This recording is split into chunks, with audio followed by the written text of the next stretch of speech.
Imagine being trapped in a New Year's Eve that never ends, a single night, repeating endlessly, filled with whispers from the past and shadows that stretch far beyond the stroke of midnight. What if your dreams of a fresh start turned into a horrifying cycle of despair, with no escape in sight?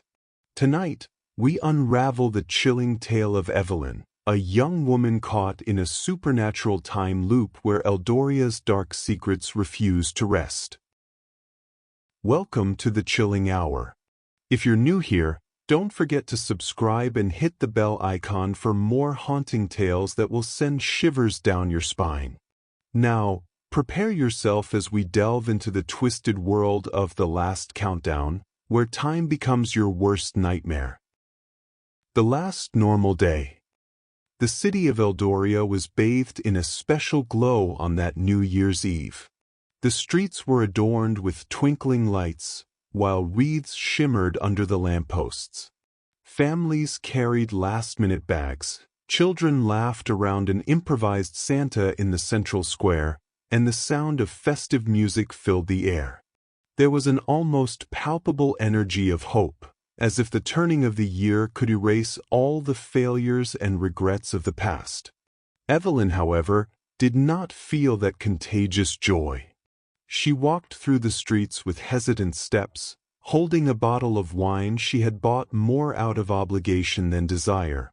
Another lost year, she thought, as couples passed by hand in hand, their laughter echoing in the cold of the night. Since the death of her sister the previous New Year's, Evelyn had developed a bitter relationship with the date. It was a wound that time seemed to refuse to heal. As she passed by a dimly lit alley, something made her stop. A hunched man, with a vacant stare and a hoarse voice, was whispering incomprehensible words. "Tomorrow will never come," he murmured with a sickly smile. Evelyn shuddered and quickened her pace. It was probably just the delirium of a drunk or mad person, but those words stuck in her mind. In the main square, the clock struck 11:50 p.m. Evelyn joined a small crowd, listening as people counted down the minutes left. Fireworks were ready, and the pre-turn of the year tension was almost magical. The glow of the sky, the sound of voices overlapping, everything seemed to follow the natural course of the celebration. When the clock struck midnight, a display of colors filled the sky. Evelyn sighed, trying to feel some emotion, some connection. But all that remained was a familiar emptiness. She slowly made her way home, ignoring the shouts of Happy New Year around her. The first repetition. Evelyn woke up to a harsh sound. The ringtone of her phone pierced her ears, interrupting a restless sleep. She looked at the screen. December 31st, 8 a.m. For a moment, she felt confused. This must be a mistake, she thought as she looked out the window. Outside, the city appeared the same as it had the previous New Year's Eve. Still in her groggy morning state, she followed her routine as if nothing was wrong. She grabbed a coffee at the same corner cafe, where the barista greeted her with the same smile as the day before. "Ready for tonight? It's going to be unforgettable," he said enthusiastically. Evelyn just nodded, the déjà vu mildly unsettling her. As she walked through the square, the feeling of repetition became impossible to ignore. Children were playing around the same makeshift Santa, and the smiles on the faces of passers-by seemed strangely familiar.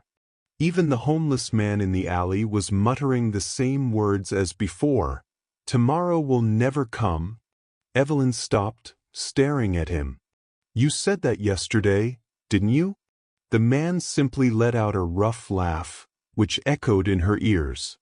At that moment, something began to deeply unsettle her. Maybe it was the tiredness, or maybe it was a trick of her sluggish mind on a holiday that always seemed to drag on. However, the sense that the day was repeating itself only grew stronger. The clock in the square struck 11:59 p.m. again. This time, Evelyn stayed watching, almost daring time to continue its normal course. When the fireworks exploded in the sky, she waited for something to change. Nothing seemed different, until she woke up again to the harsh sound of the alarm. The phone read, December 31st, 8 a.m. The recognition of the cycle. This time, Evelyn didn't need much time to realize something was wrong.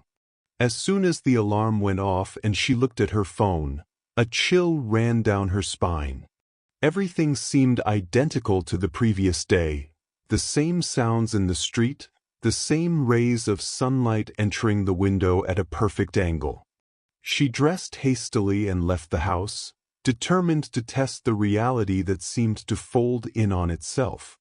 She walked through the main square, where she found exactly the same people in the same places. The children were still laughing around the makeshift Santa. Even the words of the passers-by were the same.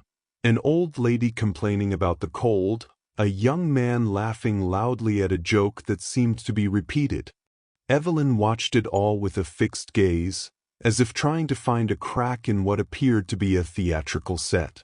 At first, she tried to rationalize it. Maybe it was some sort of extended déjà vu or an illusion caused by exhaustion. But when she passed the alley again and heard the homeless man repeat the same words, reality became clear. She was trapped in the same day. She decided to test the limits of what she could change. At the market, she knocked over a fruit cart, causing a small chaos.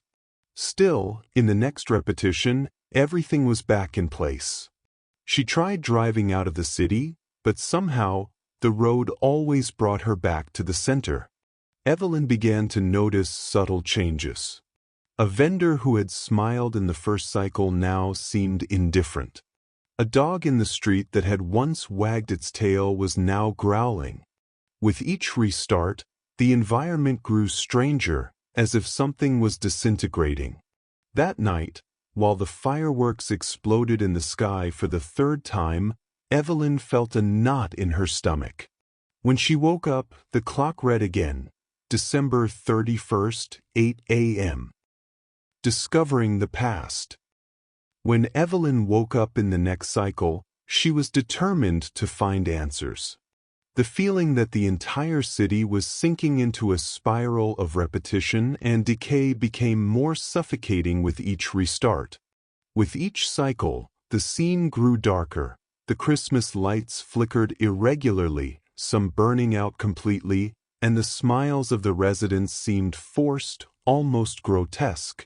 In search of something that could explain what was happening, Evelyn remembered an old second-hand bookstore in the more secluded part of the city. The owner, Mr. Alaric, was known for collecting local stories and ancient documents. She had met him a few times before, but at that moment, he seemed to be her only hope. The small bell above the door tinkled as Evelyn entered the dark bookstore. Mr. Alaric, an austere-looking man with thick glasses, looked at her as if he had been expecting her. "You feel it, don't you?" he asked before she could say anything. Evelyn hesitated but nodded. "Why is this happening? Why doesn't time move forward?" Alaric let out a heavy sigh and pulled a dusty book from a high shelf. He opened it to a marked page, showing an old photograph of Eldoria. The image showed a New Year's celebration from the mid-20th century, but what caught attention were the eyes of the people. Something in their expressions seemed wrong, as if they were forced to smile. In 1923, there was a terrible fire at the New Year's party, Alaric explained. Many people died. Since then, rumors have circulated that the city made a pact to prosper. But the price? He paused, staring at Evelyn. Was time. It always comes back to this night. Evelyn shuddered upon hearing his words. The pieces of the puzzle were starting to fall into place, but the revelation only deepened her distress. "And how do I get out of this?" she asked, almost pleading. Alaric hesitated before saying, "I don't know for sure, but there's something that needs to be fixed. Something only you can do." Confrontation with the supernatural. The words of Mr. Alaric lingered in Evelyn's mind as she walked through the increasingly warped city. In this cycle, the air felt heavier, as if something invisible was tightening around her throat.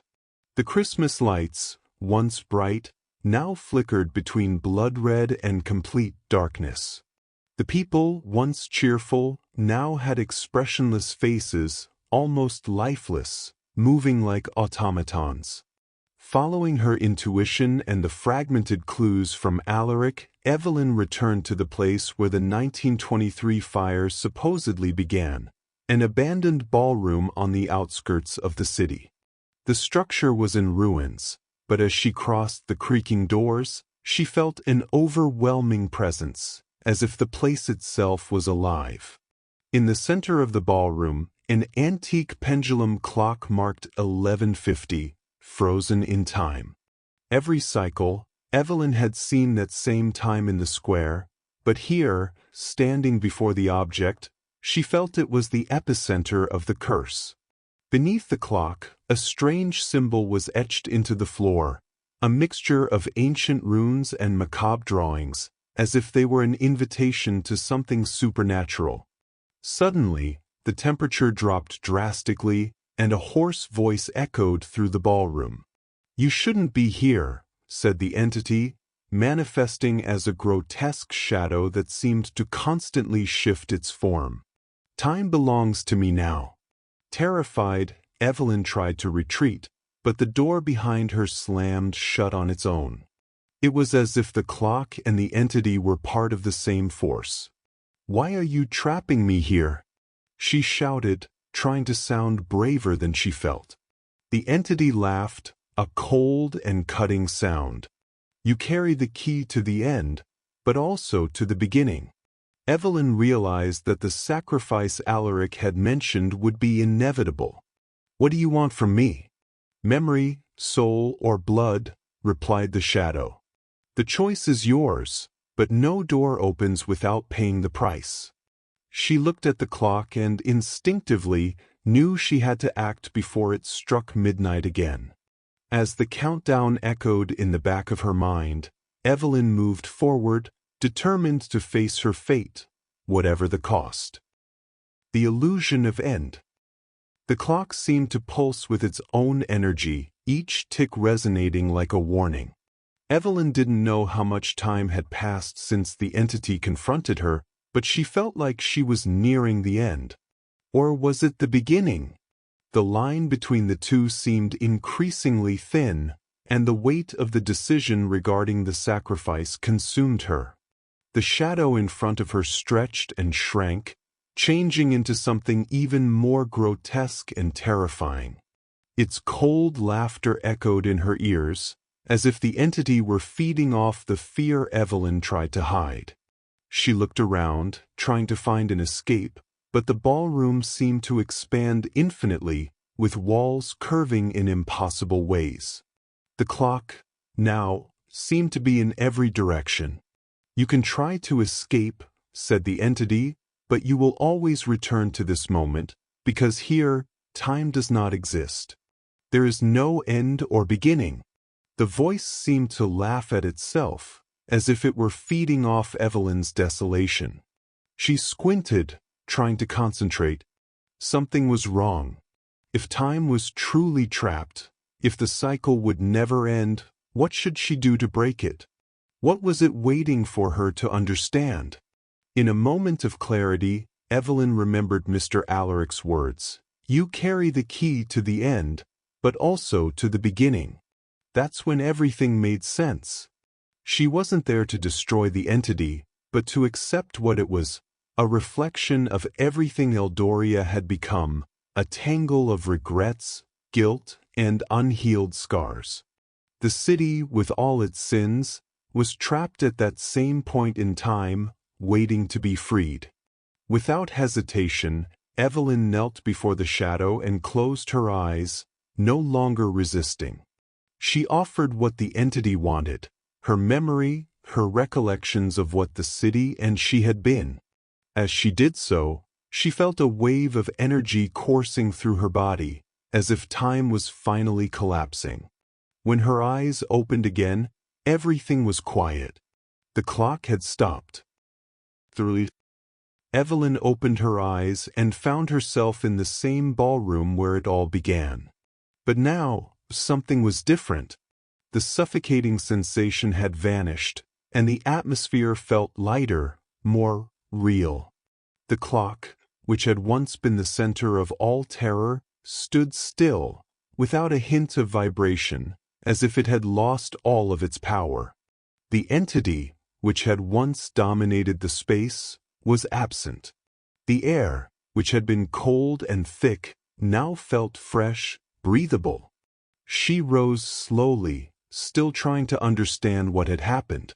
She looked around, and for the first time in many cycles, the walls were no longer curving in impossible ways.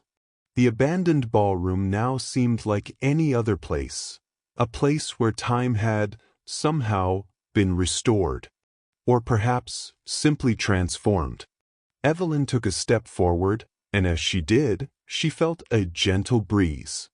It was as if the city was awakening from a collective nightmare. The willow tree in the square, which had once seemed dry and dead, was now full of green leaves. The sky, which had always been tinged with a grayish hue, was now clear, with the sun beginning to rise on the horizon. She left the ballroom and made her way to the center of the city. The inhabitants, who had once been trapped in a dark repetition, now seemed real. They smiled, but genuinely, as if they had been freed from a burden they never knew they carried. The sound of children playing and couples laughing carefree was the sweetest music she had ever heard. But deep down, Evelyn knew that this was not the end. Time would continue. The city of Eldoria would still have its joys and sorrows, its mistakes and triumphs. But now, there was a new meaning to it all.